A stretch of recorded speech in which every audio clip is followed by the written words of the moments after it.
Right, I just clicked go live. I can see I've got a little red thing that says live on Facebook. Well, fantastic. Well, Yeah. hello there. Carol Dockum here with Beautiful Faces Going Places Women's Success Network. And we are continuing with our Business Spotlight series. And I'm super excited to introduce you to our guest here today. She is just phenomenal. We just met on social media through another friend of ours and who virtually connected us. And we had a great conversation just a few days ago last week. And I just thought, oh my gosh, Jen, people need to meet you.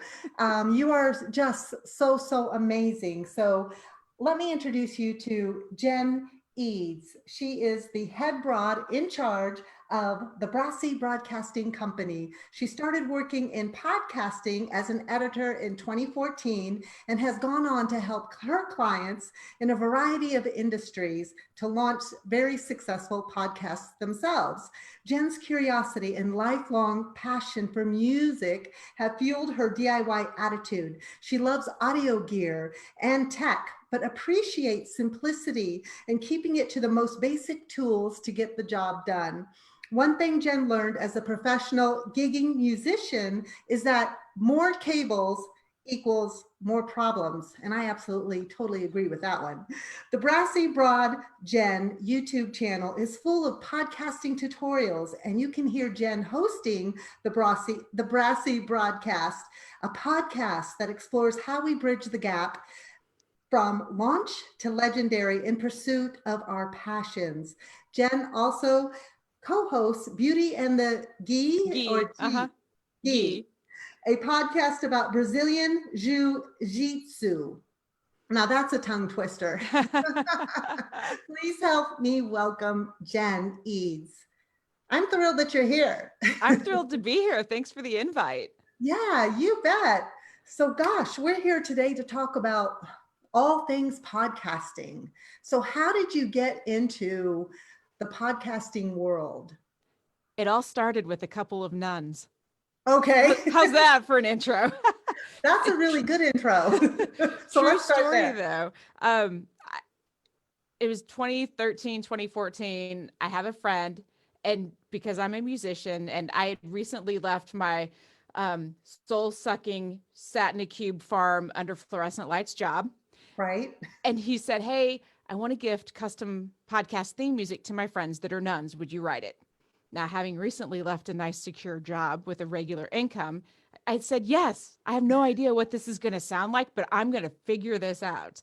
And that turned into a great relationship and them asking me to then edit their podcast. And I was like, well, I've listened to a couple of podcasts. I know how to do the audio production piece. Sure, I'll figure that out too. And I started, and that's really where I kind of, learned the editing and everything. And I was like, well, I want a podcast. I want to talk to fabulous people all around the world. And so I started my own podcast and then picked up more editing and production clients. And then that led to launch clients. And here we are. That's amazing. Really, it all started with saying yes, right? Yes to Yeah, the opportunity. right. And just being willing to figure it out, even though I had no idea what I was getting into. Right.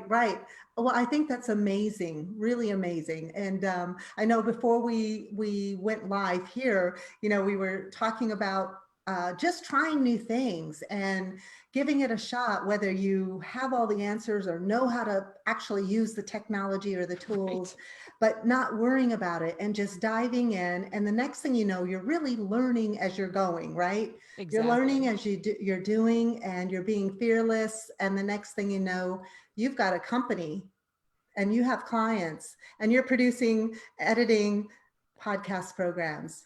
Exactly.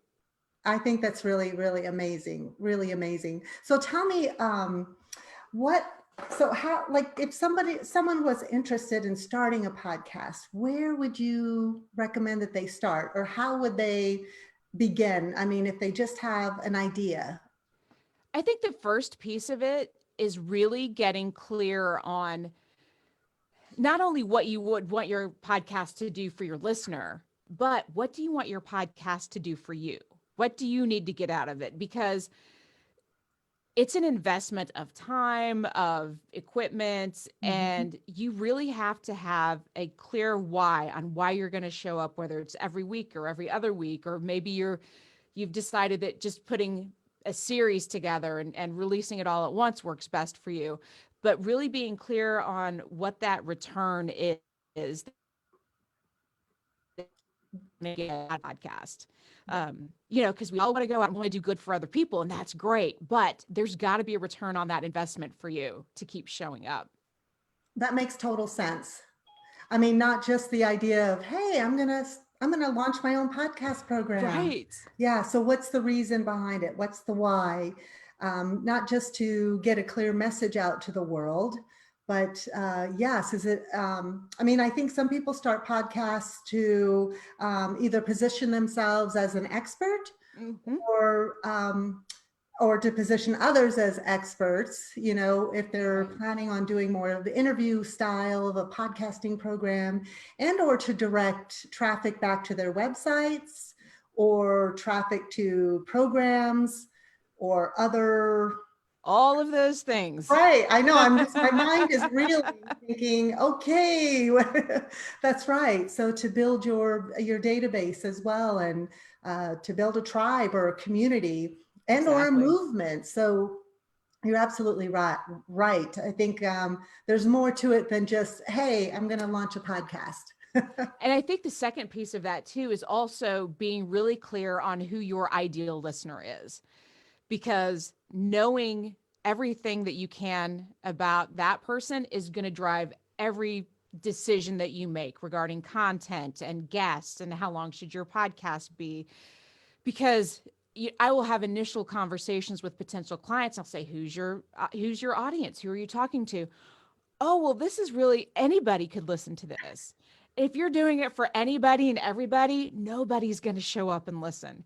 Because all the podcasts that I love, I feel like that host knows me inside and out, that they are basically inside my head. Wow. And that's the kind of content that they're giving me. And those are the conversations that I show up for as a listener. I love it. I mean, you're absolutely right. I think the podcasts that I have listened to as well, I almost feel like they're talking or speaking directly to me, as if I'm the only listener in the room. So yeah, I love that is the main focus. So tell me, when you're working with one of your clients, how do you help them with that? With like whether it's scheduling their content or making sure that they've got that clarity? It's really just sitting down and having the conversations, and me trying to, like, I tell potential clients, I get the podcast out of your head and out into the world. So it's through exercises and conversations and really helping them get that clarity, and then creating structure. Because there's nothing worse than turning on a podcast and giving it, right out of the gate. You're excited to hear it. And then the host has no structure. There's no format. They don't even know where the conversation is going. They just want to have very authentic, unedited conversations. Right. But there's no, like, where are we going? Because we all want a story. Yes. So of something, or a very clear takeaway of what we're getting. Because if we're committing 15, 20 minutes, maybe even an hour, I want to know what I'm going to get out of this. Yes. Right. Especially if you're taking the time to listen and tune in, right? And become a fan and be a dedicated listener, if you will. That's right. I love that. I love that you're offering a structure. To me, it says, you should have a beginning, a middle, and an end. And as you said, where are you going with this? Yeah, I love that. So let's talk about some tech and a little bit of the equipment, because I love what you said in your when I introduced you, talking about the mini cables, many problems, or many cables create many problems. And I think a lot of people out there struggle with technology and tools and maybe are apprehensive. So, and I think your approach is keep it simple. Exactly. Less is more.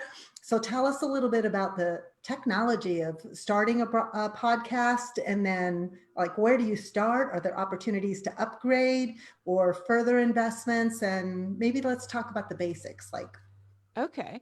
So for the basics, just starting, and this seems to surprise people, but the the room that you record in actually has more impact on the sound quality of your podcast than the microphone. I could have a $2,000 microphone, and if my room is horrible and there's a lot of echo and bounce and hardwood floors and high ceilings, that $2,000 microphone is going to do a phenomenal job of picking all of that up and making me sound horrible. So I'm a fan of a more forgiving microphone. My go-to recommendation is about $80 on Amazon.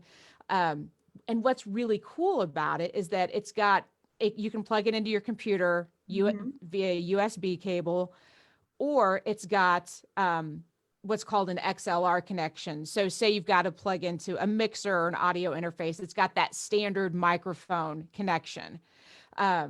So I like that it gives you the flexibility, it gives you the opportunity for growth, and it's a very forgiving microphone. Because going back to how you would want your space to be set up, ideally you've got carpet or curtains or nice soft furniture and books, anything that's going to prevent sound from bouncing around. If you've got a walk-in closet, that is my favorite place to recommend people to record podcasts. It doesn't look great if you're doing video, but the audio quality is phenomenal. So podcasts from your closet. I have clients that do. Yes. I think that's amazing. Really. I know. And I think about my office space here, and I know many of us are now working virtually from home. Mm-hmm. We don't have a choice, and we're making the best out of what we've got, right? But Right. I've got a window, you can hear lawnmowers, trash truck coming by, so there's not a whole lot of soundproofing here. So I may need to go around my home and find a nice walk-in closet or a closet. Uh-huh. I think that's awesome. Well, let's see here. So what else do we need to cover regarding podcasting? Because this is all about podcasting. So the main focus is, who is your audience? Who are you connecting to or with? Because you're not talking to everyone. And some of the basics, you started with the microphone. Yes. I think you said the XLR. Yeah, or the USB. Okay. If you can do USB, that is my go-to recommendation because again, we go back to easy. Right, exactly. So I'm trying to think, am I missing anything else? We talked about the benefits of podcasting, and I think one of the other benefits too, not to be overlooked, is you don't need your own podcast to leverage the power of podcasting to get in front of other people. So okay. figure out like what some of your favorite podcasts are and who their ideal audience is and pitch yourself to be a guest. I also think many of those podcasters have websites and probably an application process Right. where you can apply to be a guest Mhm. and get additional exposure for your business and or services. So I think you're absolutely right. I think we're all missing the boat on, hey, you don't have to be a podcaster. Yeah, be on someone else's podcasting program. So Right. And if you are going to do that, again, just invest in a decent external microphone because you will sound so much better than if you're using your internal microphone from your computer. And that's something else that as you pitch to be a guest, include that information. oh, Hey, I have an external microphone because it sets you apart and lets them know that you do actually take being a guest seriously. okay. No, I think that's great advice. So tell me about the types of services that you offer your clients. So I am focused right now mainly on, I've got a program called Launch to Legendary. So this is where we get the podcast, like I said, out of your head and out into the world. And right now I'm still working with clients one-to-one, but I am in the process of turning that into its own standalone program so that you can take it like over Thinkific or something like that. But where a lot of other, I've seen a lot of, podcast launch programs, they kind of like get you out there and you're launched and see ya. Good luck with that. And what I have found through continued support of my clients is podcasting's changing all the time. So I've also included a weekly Q&A session so that I'm not going to ghost them Right, right. And I've after seen that as podcast is well. out into the world, because yeah, there's always refinement and iteration and how do we do it better.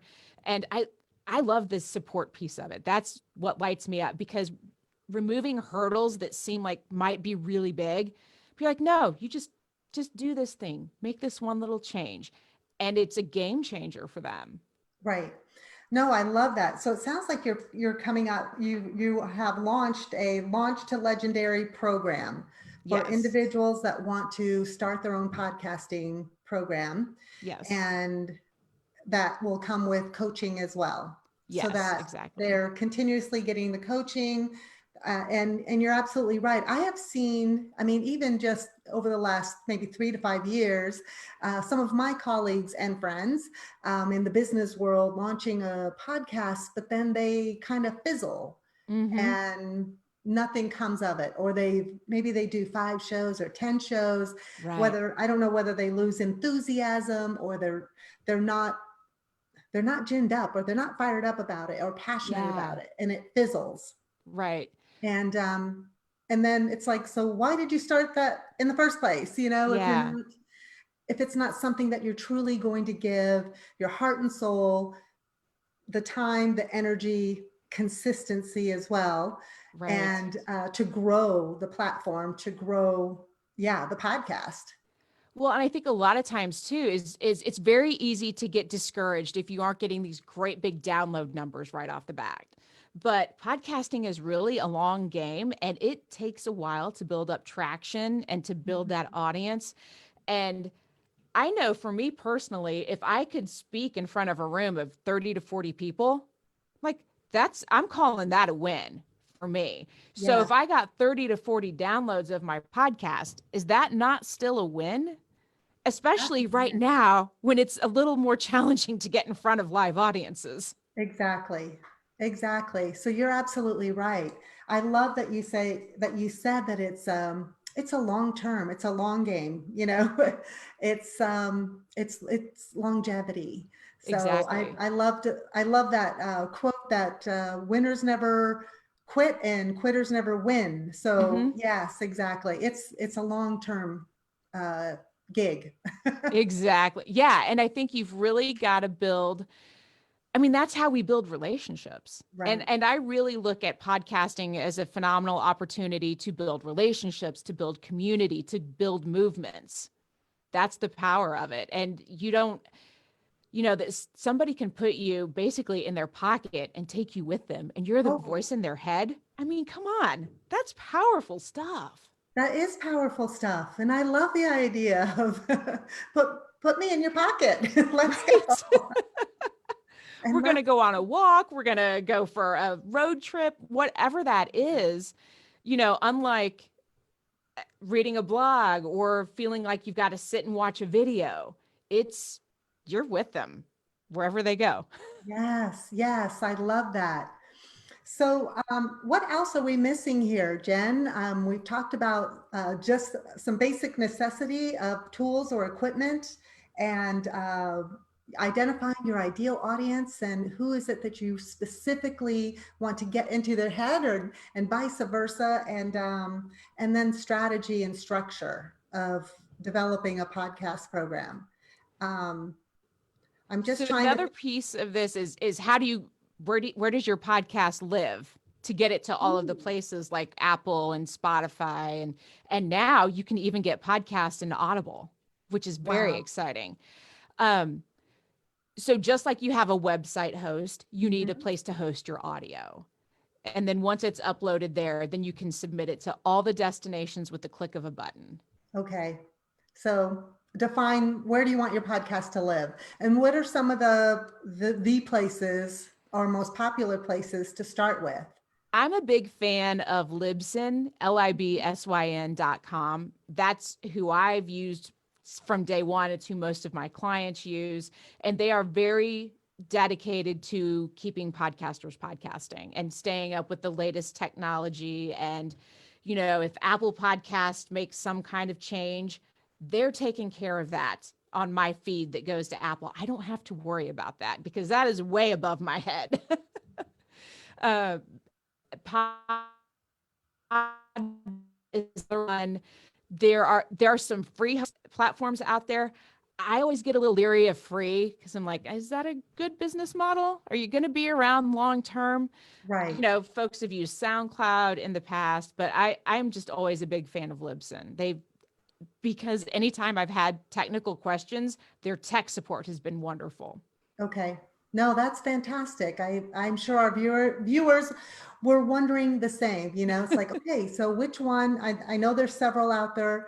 Which one have you used before, or would you recommend? And I'm trying to think of any additional other ways that you help serve and take care of your clients. I am still doing some editing and post-production work, but Okay. I'm really starting to transition away from that piece of it. But I'm always happy to make a recommendation to one of my editing colleagues. Okay, fantastic. Well, I think this has just been a phenomenal session all about podcasting.